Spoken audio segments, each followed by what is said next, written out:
A very good morning to all students. Once again, we are coming to introduce a new topic of Class 12 Business Studies. You know very well, in the last few videos of Class 12 Business Studies, we discussed the last chapter of Part B, that is a consumer protection. In this chapter, first of all, we discussed what is the meaning and concept of the consumer protection. Thereafter, we discussed the importance of consumer protection from the view of the customer as well as from the view of the businessman. As well as we discussed the various difficulties and problems which are regularly faced by the customer day by day. You know very well, there are various kind of problem faced by the customer in the market as well as after the purchasing the goods and services. And thereafter we discussed the few important aspects related to the consumer protection, because Consumer Protection Act provide a legal framework to the consumer to protect their interest and the promotion of their interest. With the help of consumer protection, we give the sufficient knowledge to the customer to deal with the complaint regarding the product and services.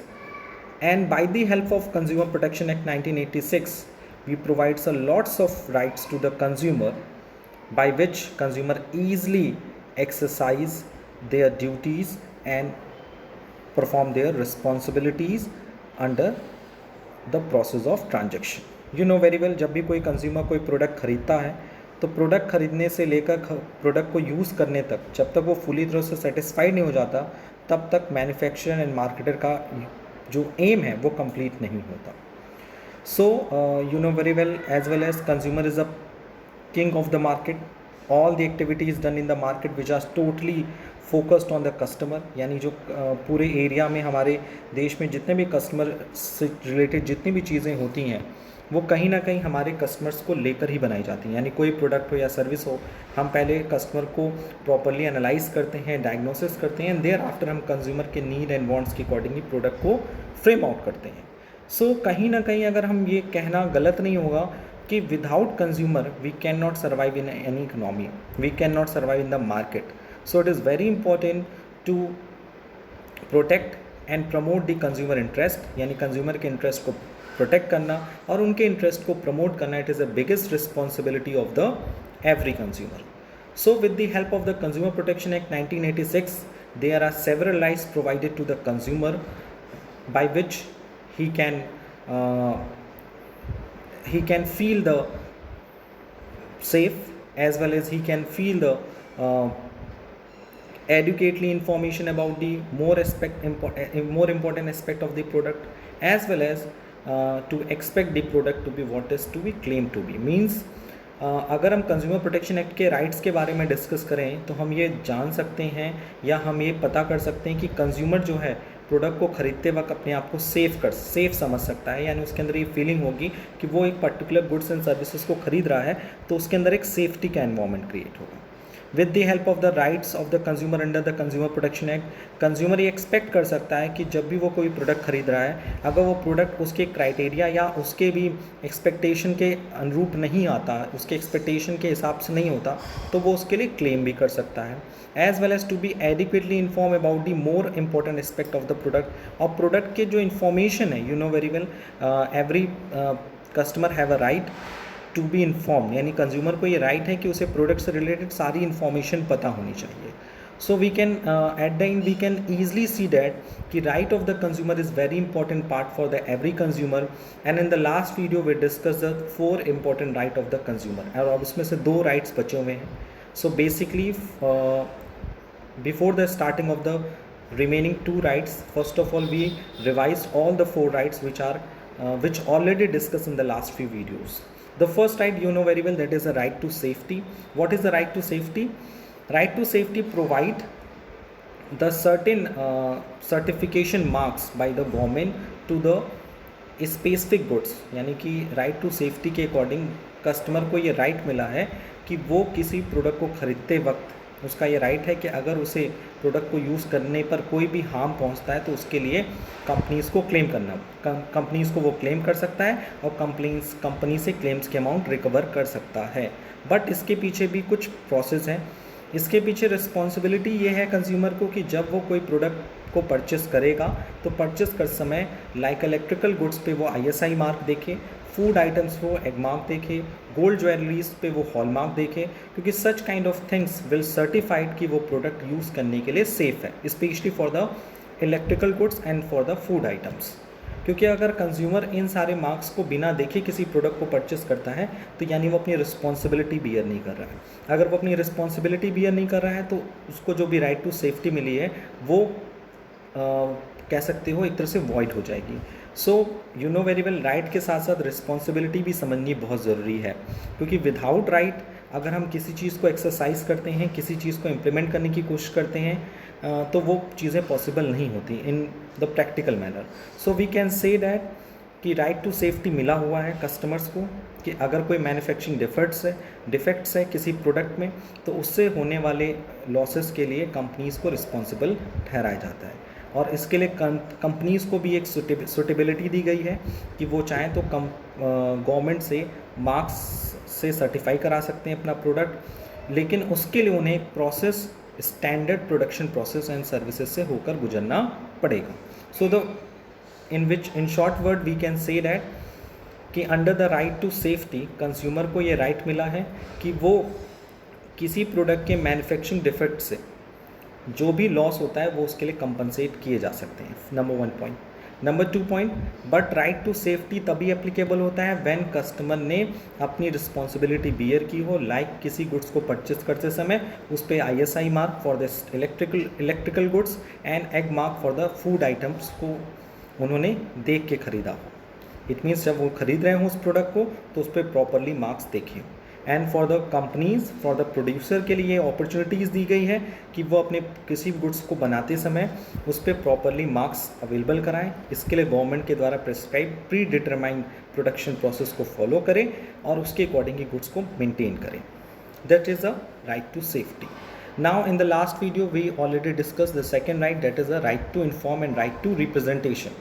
It was already discussed in the last video कि customer should have a right to be informed about the quality, quantity and purity standard and the price of the goods and services so as to make the right decision. यानी कि basically customer को ये right होता है कि वो product के बारे में प्रॉपरली इन्फॉर्म होना चाहिए उसके पास। यानी अगर वो किसी प्रोडक्ट एंड सर्विसेज को परचेस कर रहा है, उसे बाई कर रहा है, उसके लिए कोई मनी पे कर रहा है तो it is a biggest responsibility of seller or marketer to give the whole and correct information to the consumer. Which kind of information? If you are talking about the information regarding the quality, quantity, purity standard, price of the goods as well as the integrants, it means the materials which are used for the production of particular product, the date of manufacture, price, precaution to use, which are strictly print on the label of the product. यानी कि ये सारी चीज़ें उस particular product के label पे print होनी चाहिए। That is a right to be inform. Number 3, it was already discussed in the last week, that is the right to choice. You know very well there are various kind of product available in our market. If you are talking about the pen, if you are talking about the noodles, so we have a lots of option. But I am a customer, मैं कुछ भी खरीद सकता हूँ, it's my right. Right to choice means we have a lots of option and we can choose only one option, as there is this things is also applicable in the field of the purchasing of any goods and services. If you are talking about the purchasing of any goods and services, so we can easily see that every customer have a right to choose. It means you know very well a variety of product are available in the market at competitive prices. यानी एक market में कई तरह के product available हैं और कई तरह के प्राइसेस पे अवेलेबल हैं। तो मैन्युफैक्चरर का काम क्या है? उनका काम है कि वो डिफरेंट प्रोडक्ट्स को मैन्युफैक्चर कर सकते हैं और उसके डिफरेंट प्राइसेस डिसाइड कर सकते हैं। बट कस्टमर के पास ये ऑप्शन होता है कि वो उसमें से कौन सा प्रोडक्ट परचेस करता है। If you are talking about the noodles like a Maggi and Yippee, तो it is the independent decision of the customer कि वो मैगी खरीदना चाहता है कि एपी खरीदना चाहता है। If I am going to the market and for purchasing any pen for me or for my family and for my student. तो it is my right to choice कि मैं अपने स्टूडेंट को कौन सी पेन गिफ्ट करना चाहता हूँ. इसके लिए एक सेलर या शॉपकीपर हमें प्रेशराइज नहीं कर सकता कि सर आप इस कंपनी की पेन करें. हाँ, वो अपने प्रोडक्ट को के प्लस पॉइंट और नेगेटिव पॉइंट के बारे में एक्सप्लेन ज़रूर करा सकते हैं. ये उनकी चॉइस है, ये उनका राइट है. बट मेरा चॉइस मेरे हाथ पे है कि हम प्रोडक्ट से रिलेटेड सारी इन्फॉर्मेशन गैदरिंग करें और फिर कंपेयर करके सेलेक्ट करें कि हमें कौन सा प्रोडक्ट यूज़ करना है. And number 4, it is a very important right given by the Consumer Protection Act 1986 to every consumer, that is a right to be heard. Right to be heard, it is a ये इतना ज़्यादा important है कि एक line में मैं बोल सकता हूँ उसके importance, that are all other rights are meaningless without the right to be heard. अगर हमारे पास राइट टू बी हियर्ड नहीं है, यानी हमें सुनने का किसी को अधिकार नहीं, मीन्स हमें सुनना नहीं है, मेरी बात को लोग सुने, मेरे कंप्लेंट्स को लोग सुने, मेरे डिससेटिस्फेक्शन को लोग सुने, उसको अप्रिशिएट करें और उसका रिजोल्यूशन हो, उसका एक in other sense we can say that कि उसका सॉल्यूशन निकले. That's why right to be heard. Right to be heard is very important right for the every consumer because this right given a specific right to the every consumer to listen, hear their dissatisfaction and complain at appropriate forum. यानी कि appropriate forum organise हो, एक appropriate forum का निर्माण हो, creation हो, जो हमारी शिकायतों को सुने और उस पर एक सुटेबल एक्शन ले. सो अगर हमारे पास राइट टू सेफ्टी है, राइट टू चॉइस है, राइट टू इन्फॉर्म्ड है, बट अगर हमारे पास राइट टू बी हियर्ड नहीं है, यानी हमने गुड्स परचेस कर लिया, suppose I purchase a mobile phone purchase करने के बाद we faced a lots of problem regarding this mobile phone. So मैं कहाँ जाऊँगा? इसके लिए मेरे पास राइट मिला है, that is right to be heard. तो you can see that most of the companies set up their own customer care, you know very well, like a mobile phone से related, like a sim card से related, like electronic products हो, चाहे वो daily use के कोई product हो, तो उसके लिए हमारे लिए अप्रोप्रिएट कस्टमर केयर ऑर्गेनाइज होते हैं. एंड आपने भी उनसे बातें भी की होंगी, जैसे DTH कनेक्शन, जैसे डिश TV से रिलेटेड, एयरटेल का हो, चाहे वो आपका टाटा स्काई हो. तो यू नो वेरी वेल, अगर आपको कोई प्रॉब्लम आती है तो आप एक टोल फ्री नंबर पे या कस्टमर केयर को कॉल करते हो और अपनी प्रॉब्लम उनको बताते हो, और ये वो लोग आपकी प्रॉब्लम को सॉल्यूशन प्रोवाइड करते हैं. सो यू कैन सी दैट ये ऐसा क्यों हो रहा है, बिकॉज ऑफ आपके पास है राइट टू बी हियर्ड मतलब आपको नहीं सुनना है, आपकी बातें लोग सुने, आपके डिससेटिस्फैक्शन को लोग सुने, that is a right to be heard. Okay. So in the last video we discussed the 4 right, that is right to be safety, right to be informed, right to choice and right to be heard. Now we will move to the next 2 right of the Consumer Protection Act, which are given by the Consumer Protection Act to the every consumer, that is a right to seek redressal. Please note down the right to seek redressal. It means the right to get claims and compensation settle against a manufacturer or seller and receiving compensation from due to unfair practices and exploitation by them.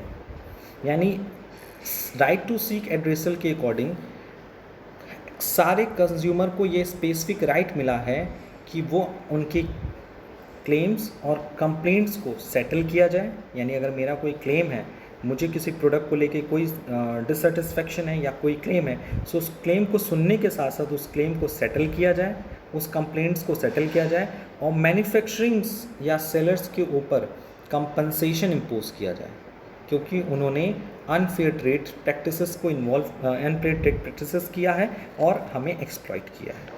So basically right to seek redressal ये करता है कि right to be heard के साथ साथ right to seek redressal भी मिला हुआ है. राइट टू बी हियर्ड मतलब मेरे क्लेम एंड कंप्लेंट्स को सुनिए, and right to seek redressal का मतलब है कंप्लेन एंड क्लेम्स को सुनने के साथ साथ उसको सेटल करिए और मैन्युफैक्चरर और सेलर ने अगर कोई भी किसी भी प्रकार का अनफेयर ट्रेड प्रैक्टिस किया है, if any kind of unfair trade practices and exploitation done by the manufacturer or seller, so in this situation the appropriate forum impose a compensation on the such kind of manufacturer and seller. So once again I want to repeat it कि right to seek redressal is a right which are given by the Consumer Protection Act 1986 to the every consumer to settle the claims and complaint of the consumer, as well as impose compensation on the seller and manufacturer for the unfair trade practices and exploitation done by them. Okay, so right to be heard, हमारी बातें सुनिए, हमारी चीज़ों को हमारे complaint को सुनिए और उसको सॉल्व करने के लिए एक प्रॉपर फोरम होना चाहिए, that is a consumer forum. आपने नाम भी सुना होगा. तो कंज्यूमर फोरम का काम है कि हमारी कंप्लेंट्स एंड हमारे डिससेटिस्फेक्शन थिंग्स को सुनिए और उसको सॉल्व करने के लिए हमें क्या करिए, हमारी प्रॉब्लम को सॉल्व करिए, हमें कंपनसेशन दीजिए, जो भी हमें सहायता बन पड़ता है उसे हमें कंज्यूमर फोरम हमें करती है. The consumer has been granted the right to redressal if the performance quality of a product is unsatisfactory. यानी generally right to seek redressal right कब यूज़ किया जाता है, ये भी आपके माइंड में होगा कि कंज्यूमर ये राइट कब यूज़ करता है, जब प्रोडक्ट की परफॉर्मेंस एंड क्वालिटी सेटिस्फैक्ट्री नहीं होती. सपोज़ आपने कोई प्रोडक्ट खरीदा, उस प्रोडक्ट में ऑप्शन था कि आप इस प्रोडक्ट को लेकर अगर कोई अनसेटिस्फैक्ट्री चीज़ है या अगर आप you are not satisfied with the product तो you will claim regarding the product. So in this situation, so we are talking about the in which type of situation when customer exercise the right to seek redressal. So you know very well, generally consumers right to seek redressal तब adopt करते हैं जब किसी product की quality को लेकर या उनकी परफॉर्मेंस को लेकर वो सेटिस्फाइड नहीं होते. So basically you know very well, when any product does not give the right performance, the great performance, as well as the product is not a qualitative product, it is a very substandard product. So in this situation, product must be repaired, replaced or taken back by the seller. So in this situation, product को क्या किया जा सकता है, seller के through उसको repair कराया जा सकता है, उसे रिप्लेस किया जाए या फिर उसे वापस लिया जाए. सो ये राइट कहाँ से मिला है कस्टमर को, ये राइट मिला है the 5th right of the consumer protection act 1986. The right to seek redressal will reduce post-purchase doubts and grievances of customer. Government has set up district forum, state commission and national commission for the redressal of the consumer grievances. ये बात याद रखिएगा कि generally जो seek redressal का right है वो कहीं ना कहीं परचेस को खरीदने के पहले और कंज्यूमर के जो भी ग्रीवेंसेस हैं उनको दूर करने के लिए, उनको कम करने के लिए काफ़ी मदद होता है. जैसे फॉर एग्जांपल, सपोज़ आपको पता है कि किसी प्रोडक्ट को ख़रीदने के बाद उस प्रोडक्ट में अगर आपको वही क्वालिटी नहीं मिलती या वो प्रोडक्ट वैसे ही परफॉर्मेंस नहीं देता जैसे आपने सोचा है, तो आपको पता है कि उस प्रोडक्ट का रिपेयरिंग कराने की ज़िम्मेदारी किसकी होगी, मैन्युफैक्चरर की होगी यानी सेलर की होगी, या उस प्रोडक्ट को रिप्लेस करने की भी ऑप्शन हमारे पास है, या उस प्रोडक्ट को रिटर्न बैक करने की वो ऑप्शन है. तो यू नो वेरी वेल, आपके पॉइंट आपको पता है ना कि आपके पास इतने राइट्स हैं रिगार्डिंग दिस प्रोडक्ट, तो आप उस प्रोडक्ट को खरीदोगे और if you face any kind of such problem, so आप क्या कर सकते हो, आप अपना right to seek redressal use कर सकते हो, उस प्रोडक्ट को रिप्लेस करा सकते हो, रिपेयर करा सकते हो और या फिर वापस कर सकते हो. सो with the help of this right कहीं ना कहीं बिजनेसमैन को भी सेल्स मैक्सिमाइजेशन का जो फ़ायदा मिलता है, क्योंकि कस्टमर डाउट में नहीं रहते, क्योंकि उनको पता है कि अगर उस रिगार्डिंग कोई डाउट होगा या कोई प्रॉब्लम होगी तो उसके लिए हमारे पास राइट टू सीक रिड्रेसल तो है ही. और इसके लिए गवर्नमेंट ने कई तरह के फोरम्स बनाए हैं, like district forum, state commission and national commission, ताकि कंज्यूमर के जो ग्रीवेंसेस हैं उनको रिड्रेसल किया जा सके, उन्हें रिजॉल्व किया जा सके. So you can see that with the help of right to seek redressal,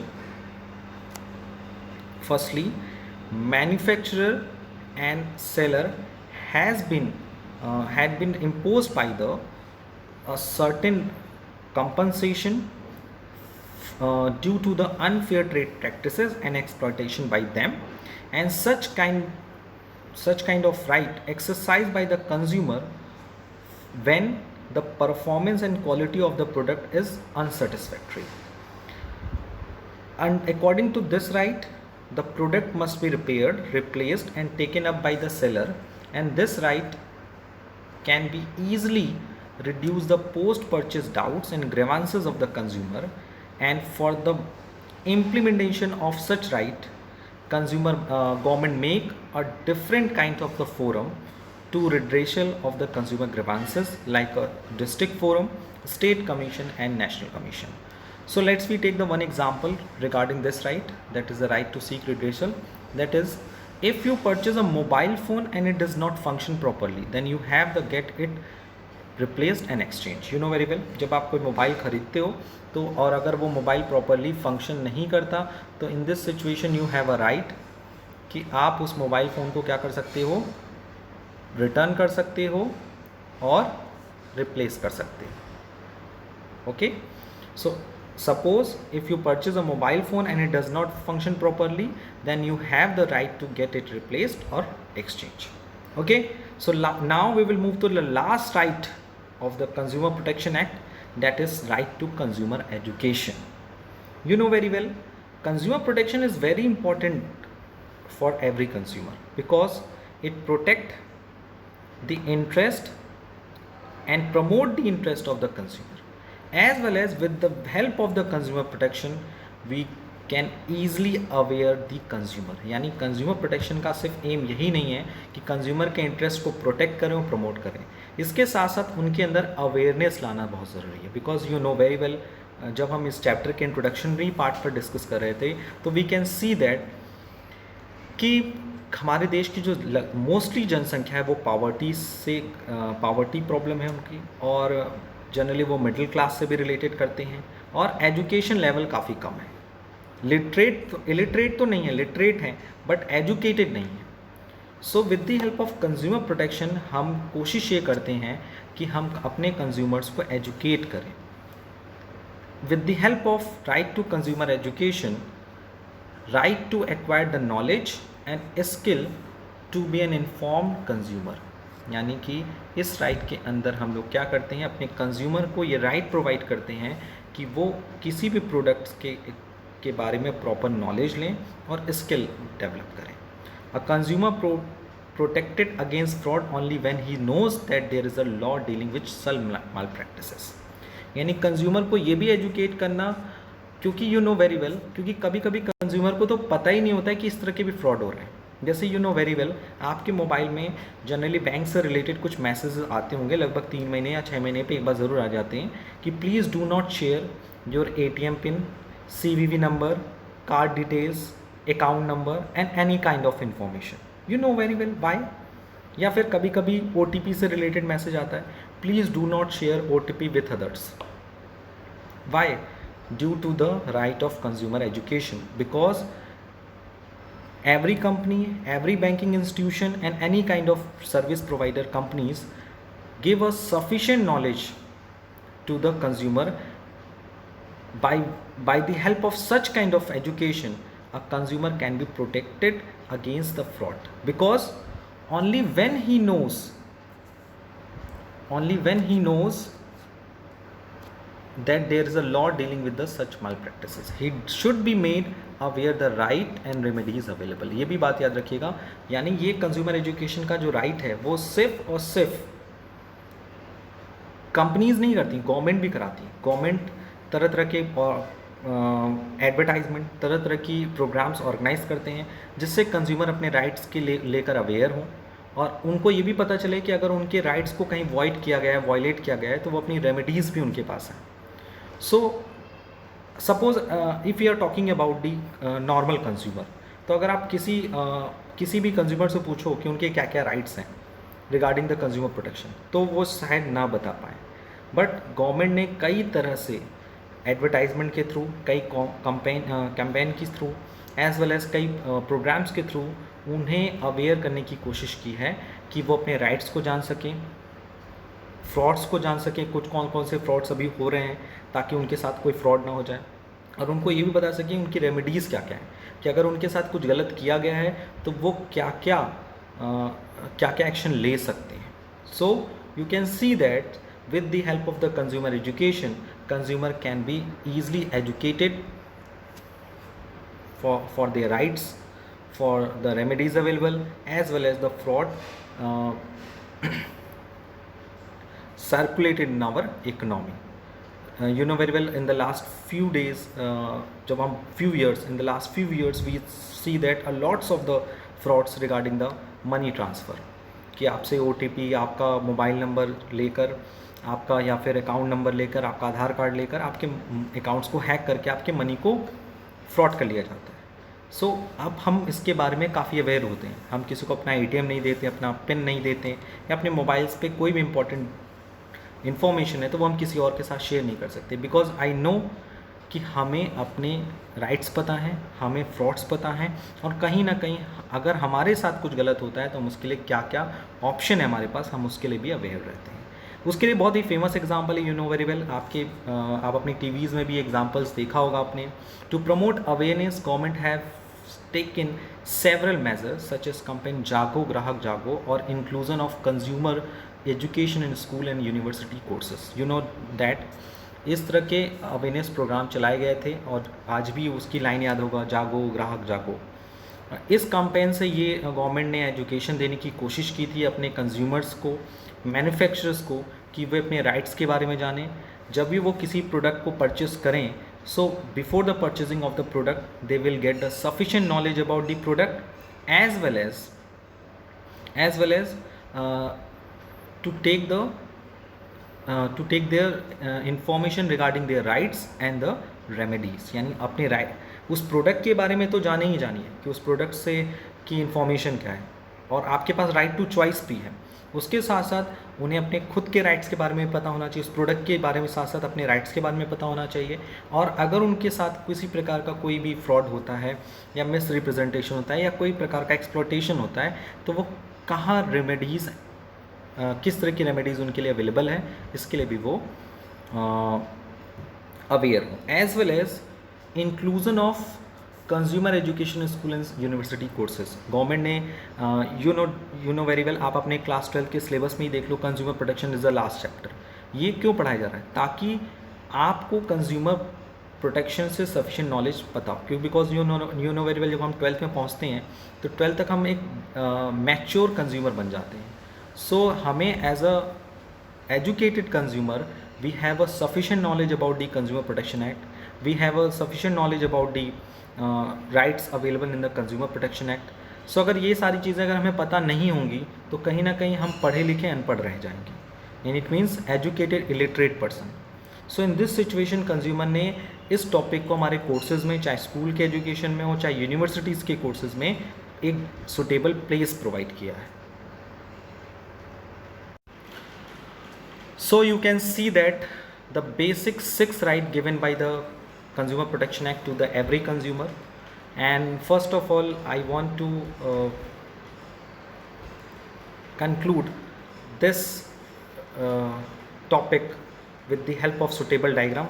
Before that, I want to explain one thing for you, is that how we can learn all 6 rights. It is a very simple thing. It is a sentence which I share with you, that is sick her.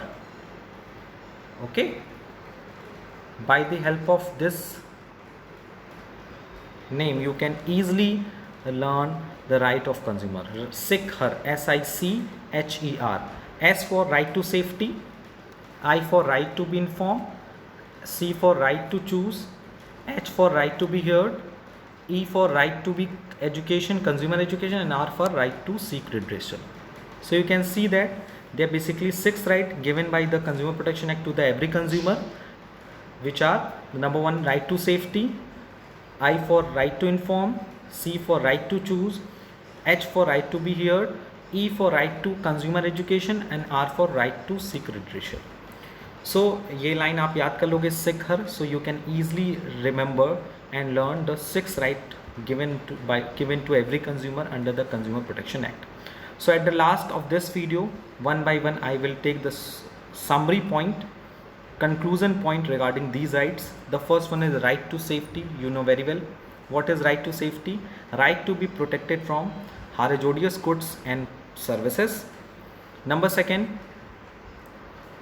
right to be informed, right to have complete information about the product and he intends to buy, यानी जिस product को हम खरीदना चाहते हैं उस product के बारे में हमें सफिशिएंट नॉलेज हो, right to choose, right to free choice of goods and services, हमारे पास ये राइट हो कि हम जितने भी गुड्स अवेलेबल हैं उसमें से जो मेरे लिए सुटेबल हो, जो मेरे लिए कैपेबल हो, उस प्रोडक्ट को हम ईजिली परचेस कर सकें, right to be heard in decision making process concerning consumer interest, यानी कि अगर हमें अपने इंटरेस्ट को लेकर कोई इनसिक्योरिटीज़ हैं या हमें कोई कंप्लेंट्स हैं या कोई भी चीज़ें हैं, कोई भी क्लेम्स हैं, तो वो मेरी बातें लोग सुने।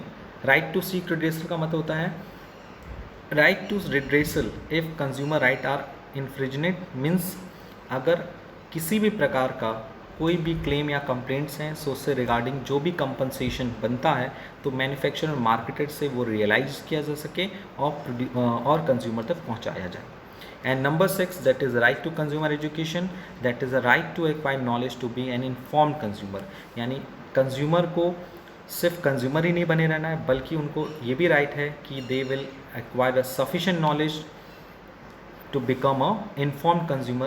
Why? Because you know very well every consumer have a knowledge about the rights and their responsibilities and their seek redressal as well as the frauds circulated in our economy, by which he can easily save from such kind of the frauds. So I hope today we cleared all the topics very easily. So आज के लिए इतना ही. Thank you. Thanks a lot.